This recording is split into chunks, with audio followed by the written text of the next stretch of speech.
آلہ الطیبین الطاہرین واصحابہ الاکرمین اجمعین، اما بعد فاعوذ باللہ من الشیطان الرجیم، بسم اللہ الرحمن الرحیم۔ ذلک ومن یعظم شعائر اللہ فإنها من تقوی القلوب۔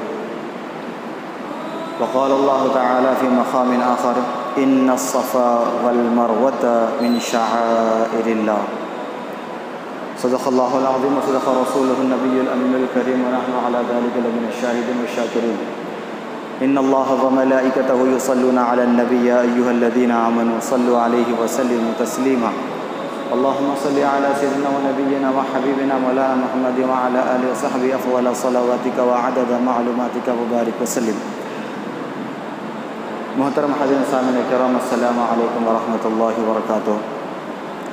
اللہ تعالیٰ کے بے انتہا حمد و ثنا ہے، آقا نامدار احمد مجتبیٰ محمد مصطفیٰ سیاح علامہ کا، راحت قلب و سینہ سرور مدینہ سرور قلب و سینہ محبوب خدا سے بے انتہا درود و سلام کے بعد، اللہ تعالیٰ جو خالق کائنات ہے، مالک انس و جاں ہے، رب العالمین ہے، وہ ارشاد فرماتا ہے کہ اللہ کی نشانیاں کیا ہے۔ ذالک ومن یعظم شعائر اللہ فإنها من تقوی القلوب۔ تو اللہ ہمیں ایک فکر دے رہا ہے کہ میرے بندے، جب میں نے ارشاد فرمایا کہ ومن یعظم شعائر اللہ، جو کوئی اللہ کے نشانیوں کی تعظیم کرتا ہے، اللہ کے نشانیوں کی قدر کرتا ہے، تو وہ لفظ اللہ فرما رہا ہے ومن یعظم شعائر اللہ فإنها من تقوی القلوب۔ جب بندہ اللہ کے نشانیوں کی تعظیم کرتا ہے تو اس کی یہ تعظیم، وہ تکریم اس کے قلب میں تقوی الہی، ایمان میں تازگی پیدا فرماتی ہے۔ اللہ کا حکم ہے تقوی القلوب، دلوں کو طاقت ملتی ہے، دلوں کو قوت ملتی ہے اللہ کی نشانیوں کی تعظیم کرنے سے۔ جب اللہ نے فرما دیا کہ میرے بندے میرے نشانیوں کی تعظیم کر، تو جب بندہ پوچھتا ہے، غور و فکر کرتا ہے کہ میرے مولا تیری نشانیاں کیا ہیں، تو اللہ تعالیٰ وہ بھی ارشاد فرماتا ہے، اور اشارہ بھی اس میں ہے کہ ان الصفا والمروة من شعائر اللہ۔ صفا و مروہ اللہ کی نشانیوں میں سے۔ تو اللہ نے ہمیں ایک جو ہے ہماری جو بے چینی تھی اس کو دور فرما دیا، اور اشارہ بھی دے دیا، راستہ بھی بتا دیا کہ میرے بندے اب تو سوچ سکتا ہے کہ میری نشانیاں کیا ہے، یا ہر وہ چیز جس سے اللہ کے محبوب بندے جو اللہ کی رضا چاہتے ہیں ان کے قدم لگ جائے، ان کا ہاتھ لگ جائے، ان کا جسم لگ جائے، وہ چیز اللہ کی نشانی بن جاتی ہے۔ اب یہ بات واضح ہو گئی کہ شعائر اللہ کیا ہے، وہی یعنی اللہ کی نشانیاں کیا ہے۔ اس سے اللہ نے خود ویسے واضح فرما دیا کہ صفا و مروہ میری نشانیاں ہیں۔ اب واضح ہو گیا کہ جو اللہ نے پہلے فرمایا تھا کہ من یعظم شعائر اللہ، جو میرے نشانیوں کی تعظیم کرتا ہے، تکریم کرتا ہے، قدر و منزلت کرتا ہے، تو اس سے ان کے دلوں کو تقویت اور طاقت حاصل ہوتی ہے، قوت حاصل ہوتی ہے۔ تو اب یہ بات واضح ہو گئی کہ ہر وہ شے جس سے اللہ والوں کی نسبت ہو جائے، ہر وہ چیز جس سے صالحین کے قدم لگ جائے، ہر وہ چیز جس کو صالحین اپنا ہاتھ بھی لگا دے، اپنا جسم بھی لگا دے، تو وہ اللہ فرماتا ہے وہ میری نشانیاں ہیں۔ اگر تم ان نشانیوں کی تعظیم کرو گے تو تمہارا ایمان مضبوط اور طاقتور ہوگا، دلوں کو تمہارے چین ملے گا۔ اللہ نے واضح کر دیا کہ معلوم یہ ہوا کہ کیا کیا چیزیں اب شعائر اللہ ہیں، وہ اللہ تعالیٰ نے ہمیں راستہ بتا دیا کہ آپ خود غور کر سکتے ہیں کہ ہر وہ چیز جو اللہ کے سلف صالحین اسلاف جنہوں نے اپنی ساری زندگی اللہ سے رضا کے لیے قربان کر ڈالی، اپنا اٹھنا بیٹھنا سب کچھ اللہ کی رضا کے لیے وقف کر دیا، تو ان کی جو نسبت کوئی چیز سے ہو جاتی ہے تو وہ چیز بھی اللہ کے پاس اللہ کی نشانی بن جاتی ہے۔ اب یہ بات الگ سے کوئی کہنے کی ضرورت نہیں ہے کہ کوئی بھی چیز جس کو اللہ تعالیٰ حج کے ارکان لے لیجیے آپ، یا بزرگان دین کے استعمال کردہ چیزیں جس کو بزرگان دین نے ہاتھ بھی لگایا ہو، جہاں بزرگان دین، اولیاء اللہ، صحابہ، تابعی، تبع تابعی، یہ سارے اللہ والے سلف صالحین جتنے بھی ہمارے جو ہے صالحین گزرے ہیں، جس کا بھی جو قدم لگ جاتا ہے وہ چیز برکت والی ہو جاتی ہے اور اللہ کی نشانی بن جاتی ہے، جس کو اللہ تعالیٰ اپنی طرف منسوب فرما رہا ہے۔ تو جب یہ بات معلوم ہوئی کہ یہ کیا چیزیں ہیں، سلف صالحین کا جو تعلق ہے، یہ تعلق بھی اللہ تعالیٰ فرماتا ہے ان کا تعلق تمہارے دلوں کو طاقت بخشتا ہے۔ اور جب یہ مبارک مہینہ جو ہمارے اوپر سایہ فگن ہو چکا ہے، آ چکا ہے، جو کہ اسلامی تاریخ کے حساب سے یہ سال کا 12واں مہینہ ہوتا ہے، جس کو ہم ذی الحجہ کہتے ہیں۔ یہ جو حج کا مہینہ جو ہمارے پاس سایہ فگن ہوا ہے، یہ ذی الحجہ، تو یہ ہر بچہ، ہر فرد واحد اس بات کو سمجھے کہ اللہ تعالیٰ نے جو مہینہ ہمیں دیا ہے، یہ مہینہ اسلامی تاریخ کے حساب سے آخری مہینہ ہے، اور اس کی بے انتہا فضیلتیں اللہ بیان فرماتا ہے۔ اور اس کی جو پہلا عشرہ، ذی الحجہ کا جو پہلا عشرہ ہے، اس میں اللہ تعالیٰ اللہ تعالیٰ قسم بھی کھا رہا ہے، وَلَيَالٍ عَشْرٍ، یعنی قسم ہے اس ماہ ذی الحجہ کے پہلے عشرے کی۔ اللہ اس کی فضیلت کو بتانے کے لیے مفسرین سمجھا رہے ہیں کہ اللہ تعالیٰ اس چیز کی قسم کھاتا ہے جس کی فضیلت، تو اللہ تعالیٰ پہلے عشرے کی قسم فرما رہا ہے قرآن مجید میں، وَلَيَالٍ عَشْرٍ، پھر آگے فرماتا ہے وَالشَّفْعِ وَالْوَتْرِ، مفسرین بیان فرماتے ہیں کہ یہ 9 ذی الحجہ اور عید الاضحیٰ کا جو دن ہوتا ہے، اس کی اللہ قسم فرما رہا ہے۔ تو یہ بات واضح ہو گئی کہ اس کی فضیلتیں اللہ تعالیٰ اس کا ذکر فرما رہا ہے اور ان کی نشانیوں کو اپنی نشانیاں بتا رہا ہے، اور اللہ تعالیٰ قسم کھا رہا ہے کہ ساری چیزیں اللہ تعالیٰ اپنے بندوں کو، اللہ تعالیٰ اللہ تک جس کو آزمایا، وہ اللہ کی آزمائش میں وہ لوگ کامیاب ہو گئے، ان کی ہر وہ چیز جس سے ان کے جسم کو تعلق ہو جائے، نسبت ہو جائے، اللہ فرماتا ہے تو یہ نشانیاں، اور تم بھی اگر ان نشانیوں سے محبت کرو گے تو تمہارا ایمان مزید تر و تازہ ہو جائے گا۔ کہ اللہ والوں کی تعظیم کا عالم کیا ہوگا، صحابہ کی تعظیم کا عالم کیا ہوگا، خلفائے راشد تعظیم کا عالم کیا ہوگا، ائمہ اربعہ کی تعظیم کا عالم کیا ہوگا، سلف صالحین کی تعظیم کا عالم کیا ہوگا۔ ان کی تعظیم کرنے سے ہمارے ایمان کو کیا تقویت ملے گی، ان کی تعظیم کرنے سے، اللہ والوں کی تعظیم سے ہمارے ایمان میں کیا تعظیم پیدا ہوگی۔ تو ہر بے چین دل، ہر انسان جو اپنے بارے میں جو بھی سوچ رہا ہے کہ اس سے مجھے کیا ہوگا، ان سے کیا ہوگا، ان سے کیا ہوگا، کسی کی تعظیم کرنے سے کیا ہوگا، تمہاری تعظیم کرنے سے کیا ہوگا، تو یہ نادانی والی بات ہے، یہ نادانی والی بات ہے۔ ان سے کیا ہوگا، ان سے تمہاری نیت پہ دار و مدار ہے، تم جو سوچو گے وہ ہوگا۔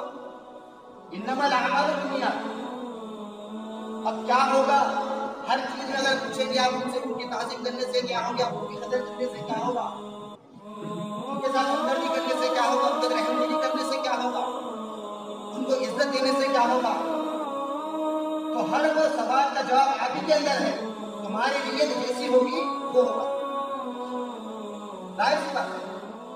اب ہر وہ انسان کو اتنا کچھ سوچ رہا ہوگا، ان کی تعظیم کرنے سے کیا ہوگا، ان کے ہاتھ چھونے سے کیا ہوگا، ان کی قدر کرنے سے کیا ہوگا، ان کے سامنے ذات کرنے سے کیا ہوگا، ان کی عزت کرنے سے کیا ہوگا، ان کا احترام کرنے سے کیا ہوگا، تو یہ سب نادانی والی سوچ ہے تمہاری، کیونکہ یہ سوچ اللہ کو پسند نہیں ہے، کیونکہ تمہاری سوچ اللہ کی رضا کے خلاف جا رہی ہے۔ جب اللہ نے فرما دیا یہ میرے نشانی ہے، تعظیم شعائر اللہ فإنها من تقوى القلوب، کیا ہوگا، تمہارا دل مضبوط ہوگا، تمہارا ایمان تازہ ہوگا، تمہاری روح طاقتور ہوگی، جس میں اللہ کی رضا تم چاہو گے، اللہ کی رضا کو تمہارے دل میں آ جائے، قدر کرو گے اللہ کو حاجت سمجھ کر، تو تمہارا ایمان تازہ ہوگا، تمہارے مسائل حل ہوں گے، تمہارے مشکلیں آسان ہوں گی، اللہ تعالیٰ تمہارے روح کو تقویت دے گا، ایمان کو تازگی دے گا، تو یہ سب ہوگا، یہ سب ہوتے ہوئے بندے یہ نہ سوچیں گے اگر وہ سوچتا ہے کہ کیا ہوگا تو کیا ہونا چاہیے، بات ہے. جو شخص پوچھتا ہے کہ نہیں بھائی کیا ہوگا ان کی تعظیم کے لیے کیا ہوگا, اولیاء اللہ اور ائمہ اربعہ خلفائے راشدین انبیاء ان کی ساری جو چیزیں ان کے جسم سے منسلک ہو گئی, وابستہ ہو گئی, وہ اللہ یہ اتنا بڑا مقام رکھتی ہے کہ ان کی تعظیم کرنے سے تمہارا ایمان تازہ ہوگا. صرف نسبت سے تمہارا ایمان تازہ ہوگا. تو جو نسبت والے ہیں اور جس کی وجہ سے وہ نسبت ہوئی وہ اللہ والوں وہ ائمہ اربعہ صحابہ انبیاء کے کی اگر کوئی تعظیم کرتا ہے نسبت شدہ چیز کا تعلق یہ احساس ہے کہ تمہارا ایمان تازہ. تو جب اللہ والوں کی خود وہ ذات جس کی وجہ سے نسبت ہوئی وہ اللہ کے محبوب بندے صالحین کی جب تعظیم کرے گا تو اللہ کیا ہوگا ہم خود اندازہ لگا سکتے ہیں. اور یہ مبارک مہینہ ہمیں اللہ والوں کی یاد دلاتا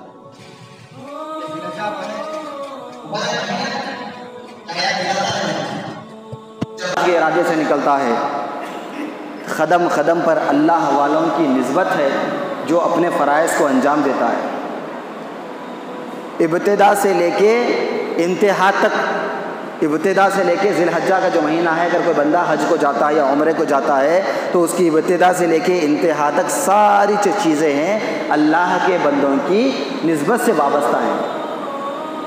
اسی لیے اللہ تعالیٰ کو وہ ادائیں پسند آ گئی, وہ چیز پسند آ گئی تو اللہ نے کہہ دیا کہ میرے بندے یہ ساری چیزیں میرے بندوں کی زندگیوں سے, ان کے جسم سے, ان کی اداؤں سے وابستہ ہو گئی, لہذا تو بھی یہی عمل کرتا جا, ان مقامات پر جاتا جا, ان مقامات کی تعظیم و جو تکریم کرتا جا تاکہ تیرا ایمان تازہ ہو جائے اور تیرا حج اور تیرا عمرہ میرے پاس قبول ہو جائے. تو یہ ساری چیزیں کیا ہے؟ ذی الحجہ کا مہینہ ہے, اس کے ساتھ ساتھ جو ہے بندہ جب گزرتا ہے آخر میں قربانی کا وقت آتا ہے تو یہ قربانی بھی کیا ہے, اللہ کو پسند آ گئی. مقام ابراہیم کیا ہے؟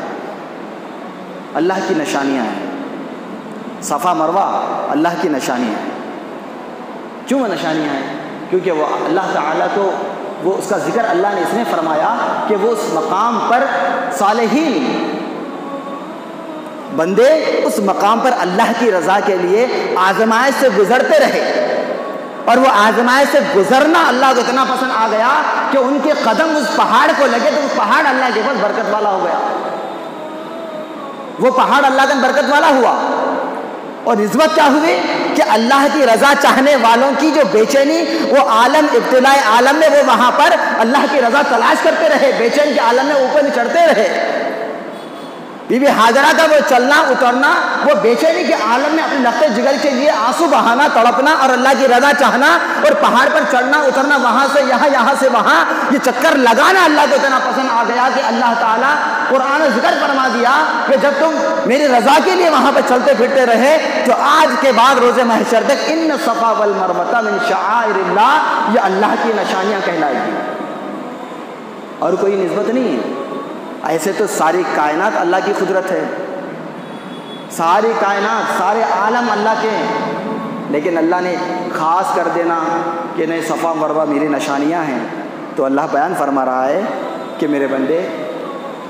جو میری رضا کے لیے جو کام کرتا ہے اپنے آپ کو میرے لیے فنا کر دیتا ہے, میرے حبیب کی اور میری اطاعت کی فرمانبرداری کے لیے اپنے آپ کو فنا فلا کر دیتا ہے, تو ان سے وابستہ ہر چیز میرے پاس ایک قدر اور تعظیم والی برکت والی بن جاتی ہے. جب چیزیں برکت والی بن جا رہی ہے تو پھر وہ ذات کا علم کیا ہوگا جو ہمارے لیے صالحین ہیں, سلف صالحین ہیں, صحابہ تابعی طب تابعی اولیاء اللہ, یہ ساری زندگیاں ہمارے لیے کیا ہے. اگر ہم جو قربانی ادا کر رہے ہیں یہ بھی تو نشانی ہے اللہ کی. یہ ساری نشانیاں آزمائش ہیں اللہ کے پاس ہے جو اب بندہ کر گزر رہا ہے, یہ اللہ کو پسند ہے, ان کی ادائیں ہیں, اللہ والوں کی ادائیں ہیں جو ہم آج کر رہے ہیں. اب یہ قربانیاں ہیں, اس کے اندر ہم تو جانتے ہیں کہ اس کی فضیلت بے انتہا ہے. ان کے ہر چیز ایک ایک قدم قدم پر ان کی زندگی ہمارے ایمان کو تازہ کرتی ہے, ایمان کو دل کو تقویت پہنچاتی ہے. اللہ کو فرما رہا ہے یعظم شعائر اللہ فإنها من تقوی القلوب, تمہارے دلوں کو طاقت ملتی ہے, اللہ والوں کی نشانیوں سے، یعنی اللہ والے جس کو اللہ تعالیٰ اپنی نشانیاں فرما رہا ہے، تو یہ اس کی محبت ہے، اللہ کی الفت خطر موجات چاہتا ہے، تو وہ اللہ جب اپنے کسی بندے کا نقصان نہیں چاہتا تو پھر بندہ اب ایسا نہ کرے کہ وہ بیماری سے ڈرتے ڈرتے ڈرتے جو ہے اللہ کا ڈر دل سے نکال دے۔ اور اس کی فضیلت اتنی ہے کہ جب بندہ اس مبارک عظیم الشان عبادت کو سر انجام دیتا ہے تو ایک قطرہ خون کا نیچے گرنے سے پہلے اللہ تعالیٰ سارے اہل و عیال کو، گھر والوں کو آنے والے ماہ ذی الحجہ تک اپنے حفظ و امان میں جگہ نصیب فرماتا ہے۔ تو اب ہمیں حفظ و امان کہاں تلاش کرنا ہے؟ اللہ کی عبادت کر کے، اللہ کی رضا کو چاہ کے حفظ و امان تلاش کرنا ہے، اللہ کے حفظ و امان میں آنا ہے، اللہ کی رضا نہیں۔ ہم کیا کر رہے ہیں؟ جو ہماری حفاظت کرنے والا ہے، قادر مطلق ہے، رب کائنات ہے، جو وعدہ فرما رہا ہے کہ میرے بندے تو میری رضا چاہ تو میں اس کے بعد تیری رضا چاہوں گا، جب تو میری رضا اختیار کرے گا تو اس کے بعد میں چاہوں گا کہ تو بیماری سے بچنا چاہتا ہے، مصیبتوں سے بچنا چاہتا ہے، آفتوں سے بچنا چاہتا ہے، جب تیری یہ چاہت ہے تو تو نے جب میری چاہت پہ عمل کیا تو اب میں تیری چاہت کو پورا کروں گا، یہ اللہ کا وعدہ ہے۔ لیکن بندہ کیا کر رہا؟ اللہ کی رضا کو نہیں چاہ رہا، اللہ کو چھوڑ کے وہ بیماری سے بچنا چاہ رہا۔ اگر ہم سوچیں گے تو کتنی نادانی والی بات ہے، کتنی ایک افسوس والی بات ہے کہ یہ ایک معصوم بچہ، اگر چھوٹا بچہ جس طریقے سے چھوٹی غلطیاں کرتا ہے تو اس کو ہم سمجھا سکتے ہیں، لیکن صاحب سمجھ لوگ اگر ایسا کر رہے ہیں کہ اللہ سے بیماری سے بچنے کے لیے اللہ سے دور بھاگ رہے ہیں۔ آج مسلمان کا عالم یہ ہو گیا، اور میڈیا تو کوئی مسلمان ہوتی نہیں، کوئی مورتی نہیں، 90% سے زیادہ تو کفار و مشرکین کا دبدبہ ہے، مسلمان کہاں ہیں؟ 100% میں سے 1 یا 2% مسلمان ہوں گے میڈیا، اس کے بعد کوئی بھی نہیں، 95 سے 96% تو کفار و مشرکین کا دبدبہ ہے۔ ہاں، اور اس کے اندر خسارہ کس کا ہو رہا؟ مسلمان کا ایمان کمزور ہو رہا۔ آپ بیماری سے بچنے کے لیے اللہ سے دور بھاگ رہے ہیں، سارے امت مسلمہ کا یہ عالم ہے، بھاگنا نہیں ہے آپ کو، اور آپ اپنے ذہن کو صاف کر کے اللہ کی بارگاہ میں آئیں کہ کسی کے بارے میں ہم غلط سوچ نہ رکھیں، نہ بیماری کے تعلق سے، نہ اس کے کوئی عمل کے تعلق سے ہم کسی کے بارے میں سوچ نہ رکھیں، ہمارے ذہن کو، ہمارے دل و دماغ کو ہم پاک و صاف منزہ کر کے اللہ کی بارگاہ میں حاضر ہو جائیں، سرب سجود ہو جائیں۔ جب اللہ تعالیٰ دیکھے گا کہ میرے بندے تیرا دل اور تیرا ذہن جو ہے حسد سے، جلن سے اور ہر وہ کمزور ایمانی سے پاک ہے، تو اب اللہ کے پاس جب تمہارا سجدہ قبول ہو جائے تو خدا کی قسم کوئی بیماری تمہیں ختم نہیں کر سکتی، کوئی کچھ نہیں کر سکتی۔ لیکن آج ہم کیا کر رہے ہیں؟ ہم نہیں، ہزاروں لاکھوں مسلمان کم و بیش اللہ والوں کو چھوڑ کے، ہاں آج کیا ہو رہا؟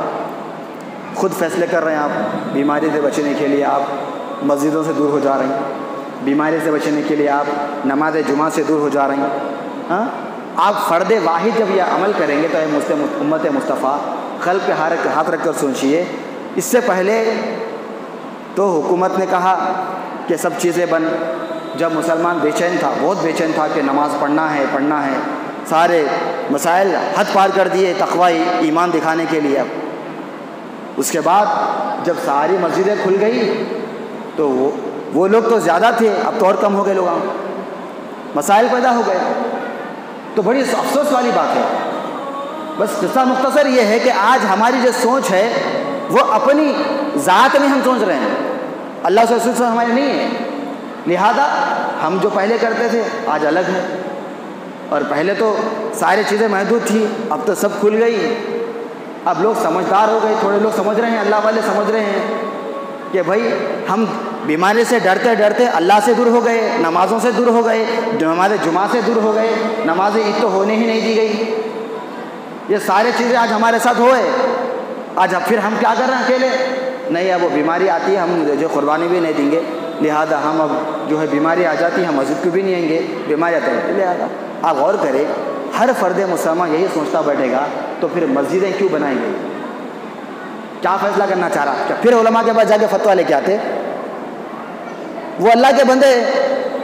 انہوں نے اپنی ساری زندگی فنا فی اللہ کر کے کیا ہے، انہوں نے، وہ معصوم جو ہے وہ بھی بھولے والے ہیں۔ دنیا دار اور علماء کے زمین آسمان کا فرق ہوتا ہے، اور دنیا دار علماء کے قریب نہیں جاتا۔ جس کے دل میں تھوڑا خوف آ جائے وہ علماء کے قریب جاتا ہے، دنیا دار علماء سے دور بھاگتا ہے۔ تو لہذا بات مختصر یہ ہے کہ ہم جو ہے پھر تھوڑی تھوڑی بات کو ہم جا کر جو پھر فتویٰ لیں گے کہ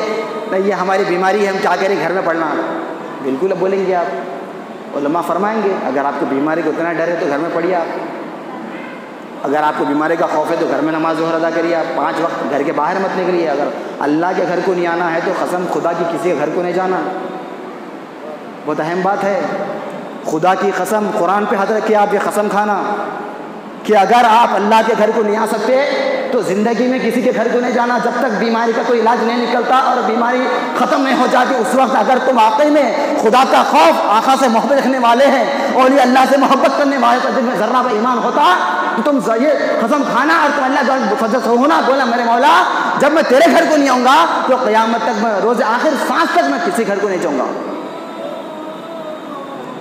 کہہ سکتے آپ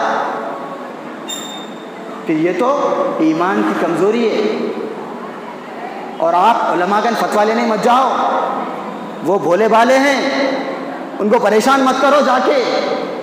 آپ کے اندر بھی تقویٰ ہے، ہر بات میں فتویٰ ضروری نہیں ہے، ایک تقویٰ بھی کوئی چیز ہوتی ہے، جس کے پاس تقویٰ آ جائے اسے فتوے کی ضرورت نہیں پڑتی، اور آپ فتویٰ تلاش کرتے پھر رہے ہیں آپ بچنے کے لیے، اور وہ تو الگ بحث ہے، وقت درکار نہیں ہے۔ لہٰذا میں کہنا چاہتا ہوں کہ آج ہمارا ایمان کمزور ہو چکا ہے، اور ہم اٹھے کہ آپ کھول رہے ہیں، آپ بول دے رہے ہیں ارے آج اتنے ہو گئے،